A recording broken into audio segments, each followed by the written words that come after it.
people who are following what God is having them do. Is it the case that they are sacrificing animals right now? Are they? Can I go? Hold on. Noel. So here's You trying to box me and I say no. All I want you to know is that I'm making one very simple point here, and it's just Right now, they're not doing it. Correct. I'm making a simple point here. The reason I'm doing that is to get the freaking door open so we can get past this crazy mindset that people have. That anything that God has done, you are seeing happening right now. No, that is not correct. There are things that God has established that it has changed. That clearly is the case. Now we can argue about what those things are. I'm fine with that. I just want to get that freaking door open so we quit the let's not have. So can I, Andrew? Yeah. Yeah. Go ahead. In the Levitical priesthood, when they talk about the law, in Deuteronomy or Numbers or Leviticus, it tells you what has to happen in order for there to be a sacrifice. There has to be a temple, there has to be a Levitical priesthood established, and you have to do it in the land. There's so many laws and so many provisions that have to be accomplished in order for it to get done. That the temple was destroyed. So when the temple was destroyed, you can't follow the law. That doesn't necessarily mean that the law is done away with or that it's not. If there was a temple that was established, then the sacrifices will occur. They will still be happening to this day. Even when the kingdom comes back, there's going to be a reestablishment of the Levitical priesthood, and that's in Ezekiel. But the Christians don't read that. So I say all that to say, no, it has not changed. And after Christ died, when James called to the forefront and had a conversation with Paul, he said, go do a sacrifice and take the Nazarene vow so that you can show people that you are following the law and the prophets and you're not teaching anything different. And he did it with two other gentlemen. So when you say that they're not sacrificing anymore, it's not because God said don't do it. It's because the provisions in order to do it are not established anymore. That's what it is. But the law has not changed. The temple was established, and if there was a Levitical priesthood, to this day, they should be doing sacrifices. But have you ever wondered about the fact that the Bible is so full of errors and stupidities that means that none of this is relevant to our lives at all because it's all fucking fairy tale bullshit and retarded? You ever think about that? You ever ponder that hundreds of errors in the fucking Bible and all the fucking stupid shit about raping women and fucking burning people alive means that this is probably not from God. It's just a bunch of Bronze Age retards writing other books. You ever think that maybe it's just a bunch of fucking retarded fairy tales? Every in human history came up with a mythology. Ancient Sumerians had a mythology. Ancient fucking Assyrians had a mythology. Ancient fucking Polynesians had a mythology. Every fucking group of people has a fucking stupid mythology. It's probably fucking stupid. And especially given that it literally contradicts itself. Like literally over and over contradicts itself. And then also has brutal, barbaric, taking women that you fucking captured in war and taking them for your wives and burning them alive. Yeah, maybe this is not from God, guys. Maybe God is real and speaks to all of us when we meditate on the better pages of our nature and we think about what would be good. And we think about the platonic realm. We're able to tap into some higher spiritual truths. Maybe that's true. But do you think maybe a fucking Bronze Age text full of Bronze Age science and Bronze Age morality isn't what God wants for the final fucking way that humans should interact with each other? Yeah, we got high.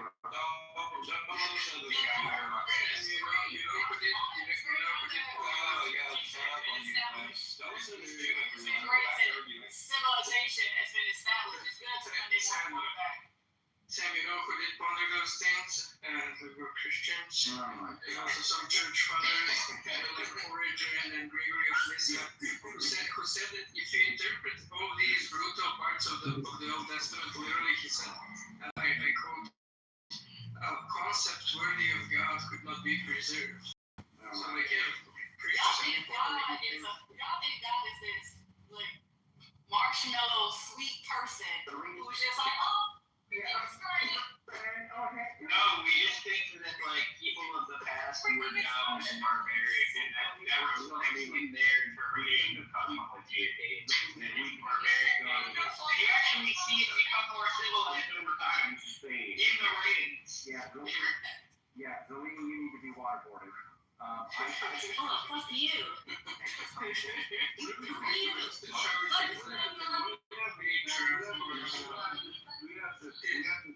We have this really weird notion. We have this really weird notion about God. Like, we expect that if there is a God, that he'd be sane. So I mean, that's sort of where the rub is with us, you know. People are needy. You would be like, you know, you have this like weird expectation, you know, that God would be love, you know, bless the righteous and the unrighteous. Like all these strange ideas that came out of nowhere. Right. It'd be kind of weird how, like, you know, in Greece you would say, oh, the warlike people worship a war god. Oh, the people who are like the scholars worship a wisdom god. Oh, wow. It can't be that we have a passion for evil and love justice divine. It can't be that. It can't be that stuff. You have a justification? That's the first time I'm hearing about it. Please present us with a justification. Justified. It can't be that. It can't be that we're disgusting. You have a justification? Right. No. I said it can't be that we're disgusting and the acts that we're participating in, and then we try to justify it. Are you talking about gay people right now?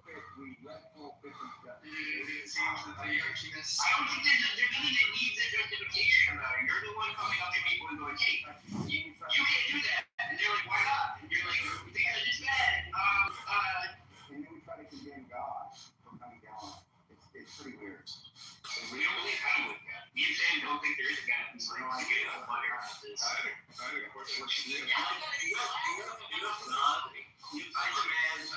demand that whoever moved you down apologize right now. We have any Muslims on the stage? I don't think that God would send bears to maul children. And if he didn't send bears to maul children, then he's a fucking psycho. You know, Everybody can get it, Sam. Everybody. and Yeah, but it is just a cartoonish nonsense. If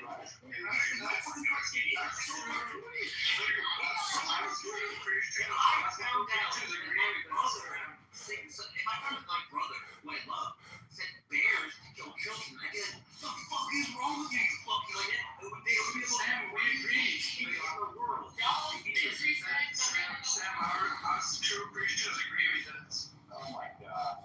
Yeah. disrespect the man of God. Yeah, because God doesn't have any authority. He's not able to do things on his own. And he's like your bro. I mean, it's just bro. If God exists to give you a moral compass which you trust, and then you use that moral compass and then decide that this book is not from him, and that other book is not Andrew's not a Christian, so he ignores Romans 2 where he talks about the moral compass that people have. He just accepts like the satanic, like trad views. It's like, Waterboarding. as I said, satanic. Like he just proved my point. He keeps proving my point. Just to be clear, Sam. God, it couldn't be the case that God is perfect and omniscient and knows things and absolutely understands what is true and moral, and we're wrong. That can't be right? That can't be right. It's like exactly what the book said you couldn't be right, Sam? The stupid book that you're criticizing is saying it's stupid and written by morons and morality. And it's actually right. Sam, didn't you think of that? Didn't you think of maybe it's actually true? All you're doing so is you're just saying, couldn't it just be that it's all made up and all these are false? Obviously, well, you can do that. Stood the test of time. Fully retarded. That they sorry, say that, you would say, yeah, okay, cool. Then you're just going to be right with God and all this stuff, you know, the whole thing. And actually, have to pull the finger on the pulse of what is moral. Way better than you do. So you're taking it. You have to leave. It's just wild, Sam. How are you like? You have to think that you have some moral illusion that's moral. Because if you think that you have no ability to evaluate right from wrong yourself, then you can't tell whether the Bible is good or evil because you don't know. You can't tell whether it's a satanic book or a good book. You have to have some ability that you think you have some sense of what is right and wrong given into you. Yeah, exactly. Andrew, like Andrew. And then use that sense that you trust then go, oh, bears slaughtering children is bad. It's somewhat foolishly bad. And that's never been the claim. Of course, we can use it right now because God gave us the ability to do so. And if you use that, then the Bible's evil. Yeah, and we can basically look at human civilization and go, wow, none of these people got that correct. Like, they were all wrong. So there you go. That's a great ball watching, as they call it. Unbelievable. Look. Look, I think if there's actually a God that, like, nobody's figured it out yet, okay? That's all. You can obviously have moral adjudications or rules and judgments that are wrong, and people can change them and warp them. That is absolutely the case. So I'm not saying you coming and saying, well, God's clearly this immoral character that these terrible things. It's like that's not going to do much. Obviously, we're quite aware that people don't like the things that God has said. That is not going to be moving. Yeah, but people also have spoken as gods themselves or on behalf of gods throughout all of human history, and we know that like most of the time they're doing that. It's just a fabrication and it's propaganda and so on. I agree. Right? Yeah. So if people do that in general, then I'm going to be pretty skeptical about a book from 2,000 years ago or longer. Okay. And it's going to be people who are getting, these people are actually getting the true, message. Why would I think that? Why would I think that? Speak some people like you, Sully. Not everybody will make it to the kingdom of heaven. So you're just giving your promise here early. It's fine if the Bible says that, because the thing we're discussing is whether or not to take it seriously. Right? And you're just always in the background assuming that it's to be taken seriously. Right. Take it seriously. Everything you're saying loops back to, but the Bible says X. Okay. And it just speaks to the prophecy of what's going to happen in the future. So that's why Andrew gets frustrated with it. I don't get frustrated with it. It's like reprobates. It is what it is. No, I agree. That's absolutely what's going on. But let me just say that solely from his perspective, it's basically making questions / very convenient. That it's just as if they don't believe, well, then they're just evil. Yeah, exactly. And that's actually another common feature. Like, look at modern religions like Scientology. You can just see that baked into it, where it's like, like the anti-Scientology people, they're like corrupted, like they're like gonna try to harm you, basically, like all this other shit, right? And it's insularity. It's like, dogmatic religious institutions promote insularity. It's like by design, That's kind of how they survive. That's something. That's everything. That's everything that's worth having. You're going to insulate. Period. It's like when it comes to money. If you know a way to make more money, you insulate yourself with who you want to share. Look, if you have a system of values that you want to say, like, look, I'm going to basically like lead by example with this, and I'm going to show you that this is the way, or something like that. Okay, I'm all good with that. Like, lead by example and show me the way. Go ahead. But like, as far as being insular and dogmatic about what a book says, that's not exactly the same thing as saying. This approach is also like very unbiblical, showing how these and threads like have nothing to do with Christianity. Because in the New Testament it is said several times in different books that you should do good works so that the unbelievers will see that and praise the Lord in heaven. So actually you shouldn't insulate. You should show to others how moral you are. But if all you do is uphold these weird tread evil views, and then when everyone else criticizes you using their God-given moral compass mentioned in Romans 2, and you just hand wave it as I don't need to think about anything, this is just reprobate talk. I'll insulate myself and keep doing the evil, medieval traditions. That's not a Christian approach at all. Well, you're supposed to be the salt of the earth. So you're supposed to have the conversation, and if they don't want to listen, you dust off your boots and you keep walking. That's from Christ himself. So it's Andrew's having the conversation. If you guys are like, no, the only thing Andrew hasn't done is dust off his boots and walk away. But the point is that for any of these things, it doesn't mean evil. It just lead them to their own demise. For any of these things, the point of bringing up this critique of insularity is to say, your system of beliefs comes with a bunch of, like Andrew said, convenient sort of excuses for what to do when it comes up short, right?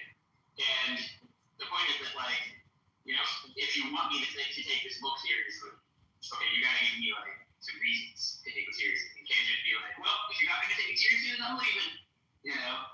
That's for your personality. That's for you to take your path. All we're supposed to do is plant the seed. But It's for you to take on the path and learn. And if you don't want to learn, that's on. When I say learn, I'm not saying it like that. for all I'm looking into it, like, That's also I'm like, good fuck people. because there's a verse that says, "Be prepared to give defense of your." That's First Peter.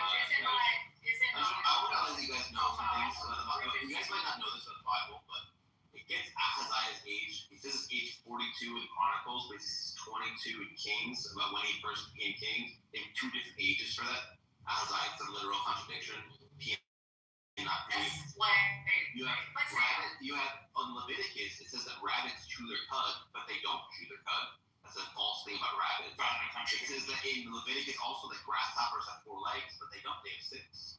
It says in in Acts and Matthew they give different accounts of Judas' death. In Genesis it gives different accounts of who sold Joseph into slavery. In different parts of Genesis it gives different accounts of when plants versus man, which order they come in. 2 different people killed Goliath in different parts of the Bible. Joseph's father is Heli in one part of the Bible, Jacob in another part of the Bible. Not just. You also have It is your Synoptics.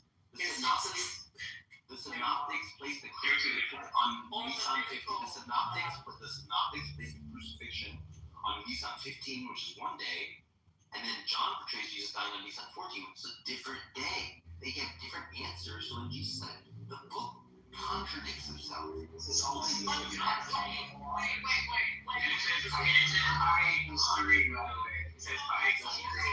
from God. It's only humans are writing this book, and not God writing it or even inspiring it. Why would God inspire a book to be contradictions? Why would he do that? People telling the same story from different perspectives. Right? You believe that God was like, all right, here, I want you to write the age of these kings and queens, and you believe that's how the Bible was written? The only thing that is God's word, when they're talking about scripture, they're talking about thus saith the Lord. They're talking about the Lord. And they're not talking about the story about something else. When you have 2 different accounts of when Jesus died, one saying he's on 14, one saying 15, it means one of them is wrong. Unless No, I want to do that. Guys, you know my rules about interruptions, don't do it. You guys know I don't like being interrupted, so stop doing it. So, if you have 2 different dates for when Jesus died, then one of them is wrong. So there is a wrong thing in the Bible. So then, if that can be true of factual matters, like when things happened, why can't that also be true of moral things? Why is there going to be one thing that's true and one thing that's false in the Bible? The factual things. Why can't it be true of moral things? Let's quickly respond to that. So, Sam, if you have multiple people recounting the same story from a different perspective, like eyewitnesses, you would expect there to be differences. So, for instance, if multiple people witness a car crash, one person's going to say, hey, red car. Another person says it's going to be a crimson or, I don't know, purple car. But that's expected given that there are multiple eyewitnesses recounting, right? One of them's wrong, right? Helicopter, right? No, not necessarily. Not necessarily. If one of them is wrong, it doesn't necessarily follow one of them is wrong. It could be the case that one person. One day, it's always says that on a different day. No interruptions. I don't know why you keep interrupting. So it doesn't necessarily follow that they're wrong. Okay, it could be that one person viewed the car from I don't know, in the sunlight. It appeared red. Another person viewed the car from a different angle in which it appeared, I don't know, kind of a shade of like purplish or like dark, I don't know, some different color. So it doesn't necessarily mean that the people are wrong. Then you're assuming that Jesus died at like midnight, that like one person saw him dying right before midnight, the other one said that right after midnight. That's not. The account is that he died during the day, so it's not going to be like this like thing where it's different perspectives. If I say Daniel came to my house on the 30th, and someone else says he came on the fucking 31st, and it's not at night, it's not at midnight, then there's no one of us is wrong about when things Because people get dates wrong all the time. Like, yeah, which means that there is one of them is wrong, which means that if they can be errors in the Bible, then there should be moral errors in the Bible. but you're saying it as if God was like, hey, sit down and write this as I tell you this story. It did. That's not how it was written. The only thing that was written like that was the Mosaic Law. Nothing else was written like that. When it says, "Thus saith the Lord," that is the word of God. Okay, I think this is actually what makes me missing my basic point, which is if one of them is right and one of them is wrong about which day of Nisan he died, he was crucified on, if one of them's wrong, then some other prophet could be wrong about when it says some moral claim, because the Bible already is allowing there to be errors. Because one of these guys wouldn't get the date right. And law, when you say all or not, Guys, you have to relax. I'll just say one thing really quick. This is something that's very easy to verify, even that we now have like large language models, but you could manually do it as well. It would take you about 10 minutes. But if you wanted to use a large language model, it would take you about 15 seconds. So within the Synoptic Gospels, which is just say Matthew, Mark, and Luke, Jesus died on the 15th day of the very first month of the Jewish year, which is called Nisan.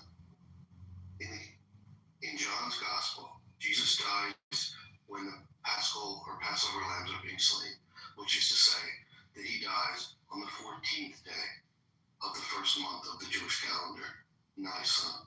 Now, what is Nisan? Well, as I've said, it's the very first month that falls between March and April. So you have two accounts. It is not the case that unless Jesus dies twice, Jesus couldn't have died both on the 15th day and the 14th day at the same time in the same sense. And this is something that anyone can verify, and someone is wrong there in one of these accounts, right? So you can throw away this idea that you can count on the Bible to be accurate on anything. If you can't, you can count on it to progress. Don't interrupt me, I'll bring you back up. I'm sorry, but it couldn't be the case that Jesus dies on the 15th day and the 14th day, right? Someone is wrong. There's a problem there, right? For certain flavors of biblical literalists or inerrantists, right? Someone like an Andrew is going to have a very difficult time making sense of there being a factual, historical error within the text. Right? It's not going to apply to people that think errors are okay in the text, right? Of course, it's not going to fucking apply to people like that. But for dogmatic people that take the book seriously, right? That think it's historical, it's going to be a problem. Right? And those are the people that the argument is targeted at. It's that simple. I'll bring you back to that. I just wanted to mention the Bible does not claim itself to be inerrant. Thank you. Even if it did, it wouldn't help because you could just question that.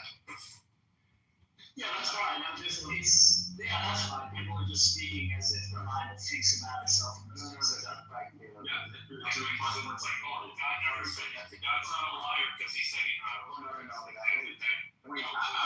I wanted to say something else moved down. So, It's a terrible point. Yeah, get somebody to Andrew, when I said that, I guess I have to have an answer. When I said you would know, you don't say that. Stop speaking. Oh, Stop muting everybody. Does anyone want to address this error within the Bible? It is actually the case but it doesn't apply to you. You think that errors in the Bible are not problematic, bro. yes, so we have to address the problems. It applies to me. This is a question where someone takes it literally. It does apply to me because you said there's a dichotomy between people who take it seriously and people who don't. People who take it historically and people who don't. no, that's not what he said. He said whether there's any errors. You want to address this idea that Jesus dies on 2 different days. Okay, do you disagree that the Bible describes 2 different dates? Do you disagree with that? Or do you disagree with different way of speaking time, which we've already talked about this before. But we can go into that. Obviously, that's going to be a larger study. We're talking about different calendars and ways of keeping time. But It's the same, Andrew, it's the same calendar, man. It says it's just one day off in the same month. Crucifixion, and we're talking, no, the way that they're so, okay, so if we really want to do this, it's going to take a long time, but we can do this. Andrew, It is, because you can do your own, look, brother, you can do your own investigation. You can ask, did you look at a model and what it says? well, I'm not necessarily looking at a large mind, I'm definitely. So you opened the text yourself and read the synoptic Yes, passages. I'm aware of that, yeah, John. What is happening there then? Well, I just said, it's going to take a large study. I mean, if you want to do a Bible study on it, we can, but this is going to be a quick thing. It's not going to, we're not going to. Andrew, just say this, okay? I'll strawman what I think is the fundamentalist Christian position to harmonize those two things. If Jesus is to be the Passover sacrifice, then he's got to die on the day that Jews celebrate Passover. The Passover sacrifice is sacrificed in the late evening of the 14th as you enter into the 15th. That's all you have to say, and that solves that. Now, Daniel is still right. Somebody is saying, now, is that the answer about why they get the dates wrong? I don't know, but that's a plausible answer. So just say that. Well, no, if we're going to be saying that there's nothing wrong being said, I don't think theological intent that's being expressed, unless it's done in a deceptive way, is wrong. I don't think that's the way Pat characterized it. Obviously, it can be understood. It's not going to be a literal date reference where there's a hint in there. That's obviously that would be if the implication, if what's being implied is okay, there's two different dates that Jesus was crucified on. Yeah, that would be wrong, factually wrong.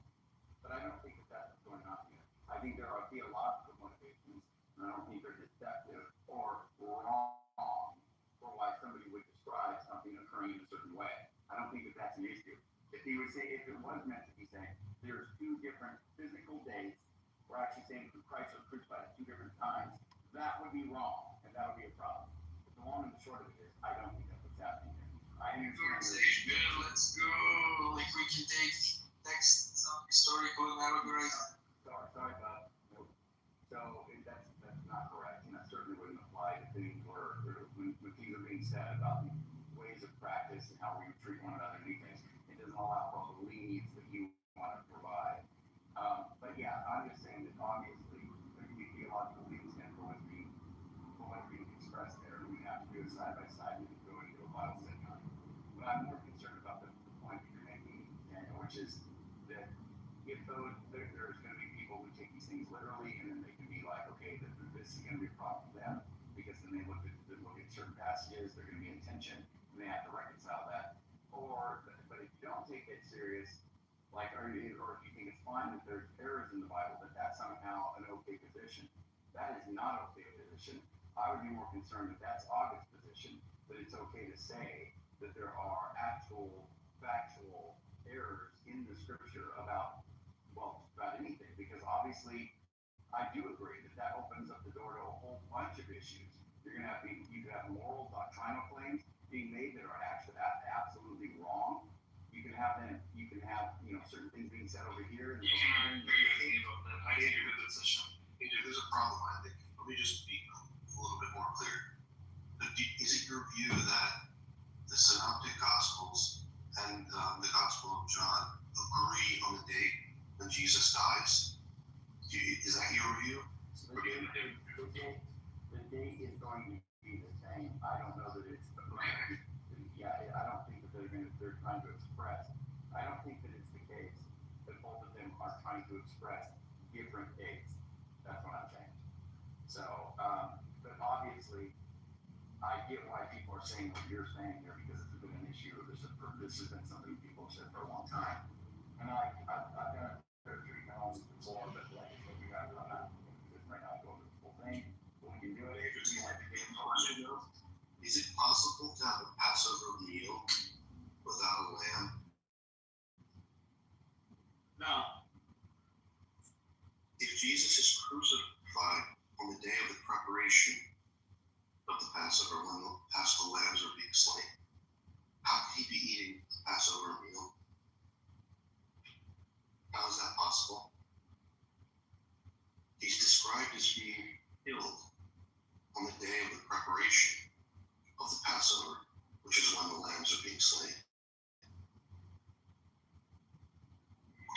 died on Passover, if that's the case. That's a problem, dude. And it's not just my opinion. I don't care one way or the other. I have a good explanation as to why that at least satisfies me as to why these dates are different. The fact of the matter is that anyone can verify this fact themselves within just a few moments using a large language model or just opening the Bible and going side by side and taking a pencil will take you 15 minutes. Your position is untenable with regard to the text being perfectly inerrant. There's an error historically in it. Jesus dies on the 14th day of the first month of the Jewish calendar Nisan in John's Gospel. And on a different fucking day than the others. There are two trad explanations that do some gymnastical interpretation of the text to make it like to keep the literal meaning but say that there isn't a contradiction. But I like that Andrew didn't go with either of them, but went with the allegorization of like he needed to be the lamb approach. So that one of these two is like making an allegorical point and not a date point. Yeah, one word. Me too. You're like demonic, territory for every, like quick. It's just so easy and relaxed that it's just gotten withdrawal tracks already. But yeah, so I again, we're just gonna have to phrase it out. So we're gonna have to talk about what we're talking about. I mean, we're gonna have to get into what the Passover lamb is. First of all, it doesn't explicitly say the state Passover lamb. You can get to they did celebrate the prepared Passover. That's true. And of course, you'd say there's a lamb there. That's fine.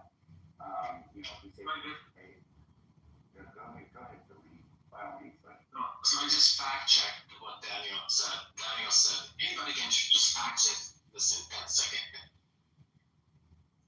Please stop letting that troll up at the moment. you can't. Daniel, what do you, oh my god. Yeah. Go ahead, Andrew. Did you want to finish? No, it's I fine. want to make sure you are able to say what you want to say because I feel like No, I have one on and on. I think if you really want to get into this, but once we get to the bottom of it, then whatever you bring it up again, because it's going to be a long treatment, right? So if you want to do that, we can, but we're going to have to make some time for I don't know if people are going to allow us to say, but it's going to be a long. I want to know your view of that at least. You see, My view is Jesus is described as dying on the same day in the Synoptics as well as John. That's your view? well, I'm open to a couple different ways of reconciling, but I'm just saying What's the your bottom view? line is there's not an error. That's the bottom line. Right. So if you What is your view? why just that, I'm open to a couple different. Do you think Jesus died on the 14th or the 15th? I don't think it was. I'm not committed to Would he have died on the 14th and the 15th? Okay, so are you agnostic about when he died? Yeah, pretty much agnostic. I'm not going to take offense on it. But But you think that John and Mark, Luke, and Matthew agree on a date when he died? that's one way to do it. But you just have to depend on how you want to interpret the script, what's being intended. Maybe John or something like that. But we have to pull this out and go over it. So I don't. It's not going to be an easy answer. You're kind of asking something that's got there's a lot of stuff that needs to be done. Sure. Yeah. But I appreciate that you bring stuff up like this. It's interesting, but I feel like we went over this one before, but maybe we need to do a more thorough review so you not both remember that we've gotten to the shared these through It's not a matter of opinion about the day that someone dies. that's not it. Obviously, Christians can still here's my point. There's inerrantness. There's people who are going to be, they're either going to be inerrantness or they hold the description infallible. And they're going to have understandings of how these things are reconciled. Right? And so the point is that we need to go over the plausibility of it and see if we can come to a shared understanding as to what it is that most likely is being done here. But it's going to take a little work. If that's not an error, then I don't know what would be considered an error. So, sorry. Well, There couldn't be an error. It just seems to me. Error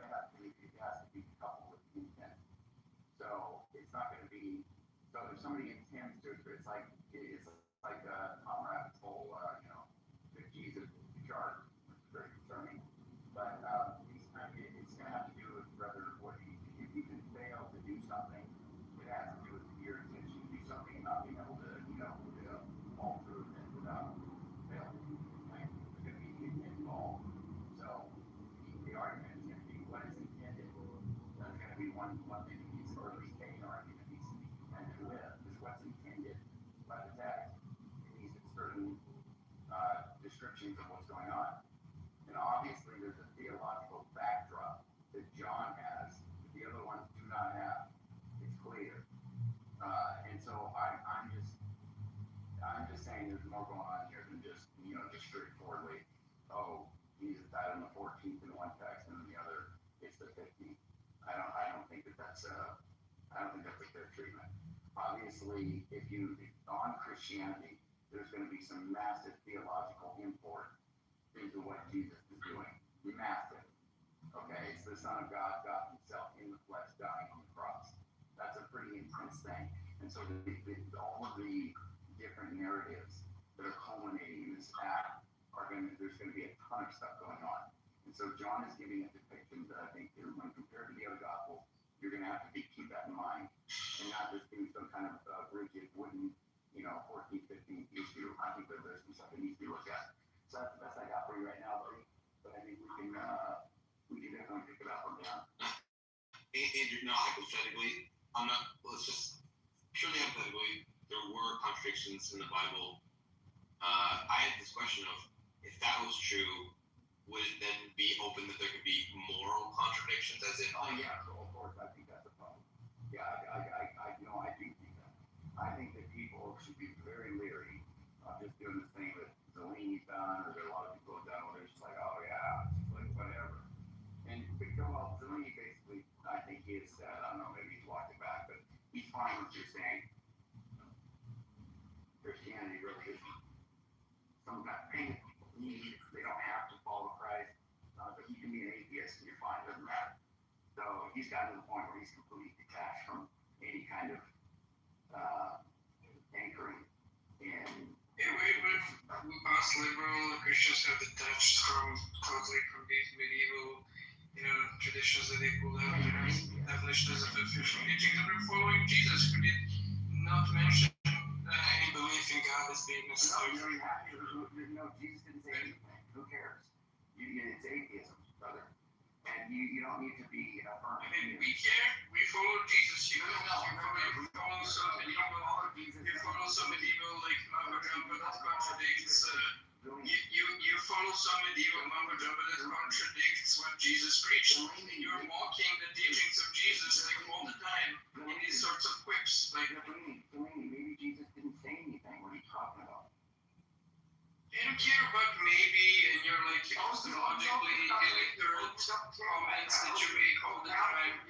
Like these debate bros, like Phil bros here have taught you these words like possibly and maybe, and like it could be, and you weasel them in every sentence, like with this like illusion that you're making like some smart point, and they're gonna leave you like off the hook for anything that you say. Like that's just bullshit. You're quite fine with coming up with all these gymnastic, retarded interpretations of prohibitions of homosexuality, etc. But then when it comes to me, see what Mistranslation made up with you don't have any right to hold on, then when it comes to just saying, well, maybe Jesus didn't say the things that he said either. Maybe it's not, they don't do these things. Maybe they all enough, and they just say, hey, I didn't exist. And maybe now that's just the old repeating that. And he keeps like over talking me. I'm pretty sure he's on the internet, man. So it's just like.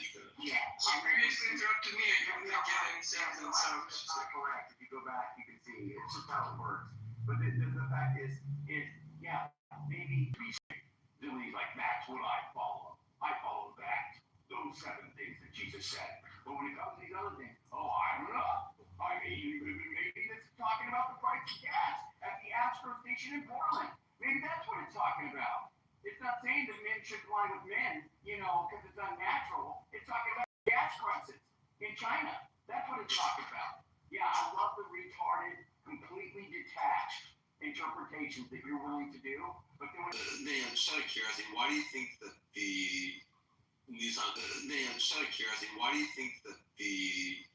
Nissan 14 versus 15 is more brutal than the two Goliath deaths, or Ahaziah's age, two of those, or Joseph's? Like, it feels like that's not just like, there's the one contradiction. It feels like it's riddled with them. It's like a lot of these things all throughout the text. I don't know why that one should give me any special significance over the other ones. It's just a book that looks very contradictory. And then if it's contradictory, then, maybe there's moral contradictions, and therefore you can't trust it. If one of them has to be false. If it says, be merciful to people, don't be merciful to them, one of those uses wrong. And then, you just use your judgment to decide which of them is wrong. yeah, Ben, you need to tighten up your bandana, brother. Just like Rambo, Ben. You know what I'm talking about? They drew first blood. You ever seen that? Okay, go ahead, John. Generation is compatible with democracy and the values of the United States.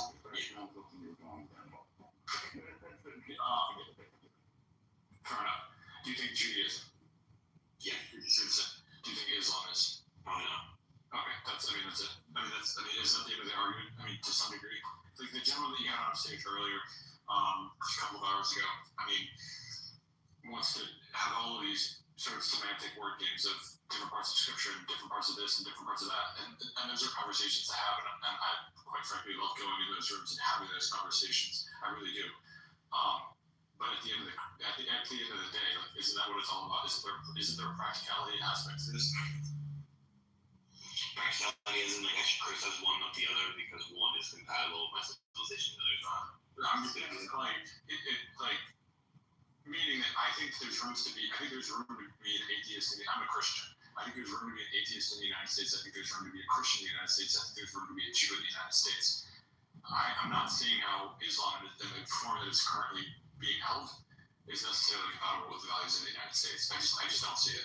Yeah, I'm literally currently dating a Muslim girl, but she's a very liberal Muslim. She's a Shia Ismaili.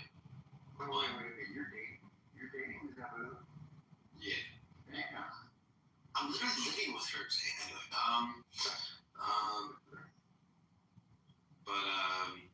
What's it called? When it comes to Islam, I'm just shocked that 1 in 4 Muslims want to kill what I see as innocent people and my friends, so gays and apostates, and I just think that is something that needs to be done. Not to sleep. It's just like we shouldn't have large amounts of Muslim immigration. If it does happen, it should be very vetted by their social media based on what are they posting? Are they posting woohoo Bernie Sanders, or are they posting woohoo fucking I don't know, even Tamiya or something? And I don't think we really in the West take seriously how crazy it is that 1 in 4 Muslims want to kill innocent people. And I didn't really reckon with it that much until today. I just had an emotional catharsis that literally 1 in 4 Muslims want to murder my friends. And that's that's so crazy. But respectfully, Sam, and I'm doing it. I don't want to. It's 400 million people that go ahead and answer. No, it's all good. I don't want to hype my companion editions and be productive this evening, anyways. But so when you're talking to the gentleman earlier, I think that was, and I understand it's an emotional topic. I understand that it's a very, very emotional topic. With that being said, it was I feel like that was kind of the point that was skipped over. It was he's something to the effect of, well, I just, it may not be popular to the masses, but this is the way that Muslims believe, or something to that effect. And I'm okay, well, that is what begs the question. Then is how do you square the square peg in the round hole of human rights when it comes to Islam? I feel like Christianity does a pretty good job of it. I just don't see it. I don't mean to keep repeating myself. I just don't see it with Islam. Well, I think Christianity has the amazing blessing of the figure of Christ, who's obviously a very peaceful and loving man. And Judaism has like thousands of years of really good debaters coming up with loopholes for why they don't have to do the crazy shit that the book says that they have to do. But the Islamic tradition does not really have that. And I mean, there are Muslim strains like Zabu's strain that are very, very chill, but they're just not very popular. They're just not like, I mean, Zelini will point to the Hanafis, but the Hanafis are not as chill as Zabu's Islam. Zabu's Islam is fully compatible with the West in every sense of the word. I don't think that the typical Hanafi Muslim is. I mean, I'd have to look at exactly what the average Hanafi thinks, but yeah. I mean, Sam, well, here's a very good thought experiment that I did with Sam, I think you guys will agree with this, is that you guys, what if Europe becomes a Muslim majority country, or America? Would you want that, right? And I think both of you have clearly said, no, you wouldn't want to live in a Muslim majority piece of land, right? And that's it. That's just a very simple thought experiment that explains, the situation, right? So that is going to be the highest. I'm sorry, but did you just say that Muslim majority Maybe you heard on that general question, maybe you didn't care. Wait, you want to live in a Muslim majority Europe? Or a Muslim majority I don't care. Like, I can go now to Bosnia in the Muslim majority country, and it's very chill. Would you want to stay in Saudi Arabia? Would you want to go to Saudi Arabia or like... In 40 to 50 years, when the Wasatiyya Islam becomes the ruling version, then yeah, sure. Sam, would you want to be like And would you want to go to Christian majority Africa? Actually, I think Christianity now is a Christian majority. I don't see it. Like, I wouldn't want to go there for economic opportunities, not like for my, like, I wouldn't be afraid for my life, right? But I wouldn't want to go there because You wouldn't be? If in a Christian, like in Ethiopia, for example, which is a Christian majority, no, I wouldn't be afraid to go. In Ethiopia is also young, because pick one where the majority is like a bunch of Protestants who think you're an idol worshiper. Like, which country? Like, I'm not really familiar with like the African countries. I don't know. Like, Nigeria, for example, it's dangerous. Look at the Christians there, massively being persecuted. Right? So I mean, maybe Africans. Sorry. Some of them can't wait. Just ask God here. You can't even talk about it. But Peter, you wouldn't want to. What do you want? Like America to be like a Muslim majority country or San Marino? What do you want? I don't care as long as they're peaceful. Okay. Right. Which I think most people generally are, otherwise civilization would just fall apart. Jamie, you invite Aga. Is that possible? I can't invite him. Why? Down, I thought a little too something like down now. Yeah, sorry. I can't do it because it's doing too much anxiety to do it. Sam, would you care if America comes like a Muslim majority? You wouldn't care about that. But I care? Yeah, would you care about that? I mean, it's in current form, but being fucking horrifying. Yeah, that would be horrifying, right? Even, I mean, like, a large minority horrifying.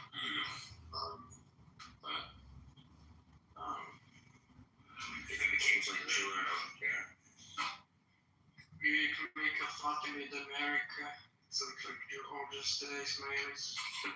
You know, I was watching a debate between Daniel Pikachu and Andrew Wilson, and of course Daniel Pikachu's like crazy, right? But he says, when we come to majority, we're coming for all of you, right, with the swords and stuff like that. Maybe he was being like facetious or what have you, but maybe he meant it, right? And he actually said it in the debate, and Jay Dyer later on like commented that the mask came off. There are people who really want that, right? They want America to be like a Muslim majority and, flip the tables on like anyone who's not a Muslim, right? They were misogyny. Why are we entertaining these omnipotent fantasies by these people when the recent Israel-Gaza war has shown that 1.9 billion Muslims in this world have no effective political power whatsoever?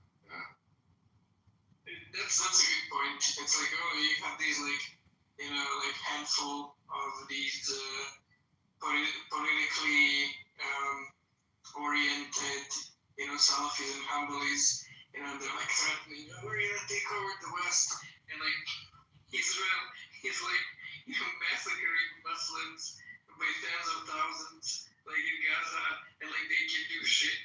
Like Muslims can't like go there and like defend Gaza, and they were like we should be like worried that the Turkey country is gonna take over the West. It's like ridiculous. Because remember, it's not like, how can they fight? If they fight Israel, they're fighting America. They're weak, right? Like they can't fight the United States or you're like. How do you think they're gonna become strong and like conquer America? Or like a massive immigration, because then they can immigration and embedding themselves in the same culture through the Congress. Yeah, but there are more Catholic Latinos are coming into the I U.S. think they took from the inside, right? So Good luck with that.